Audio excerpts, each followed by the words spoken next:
ma shumë të ka qenë. Aja thonja që mua gjithmonë më motivon që është Zoti pak të merr, është shumë të lënë. Edhe sprovat janë për njerëz, pa dyshim. Duhet t'i kalojmë. Kanë qenë edhe fjalët e nanës që më thoshte kur Zoti sprovon, duhet të jesh falënderuese gjithmonë. Edhe me atë sprovë që ta çon, duhet të thuash faleminderit Zot, sepse pa një arsye Zoti nuk të sprovon.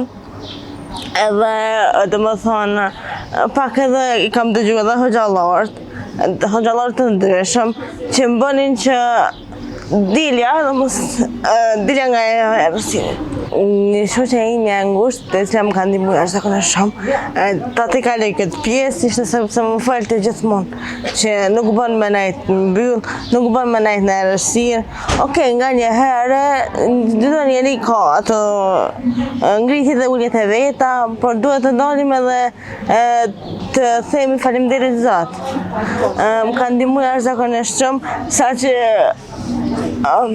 kur çoja unë ajo çonte bashkë.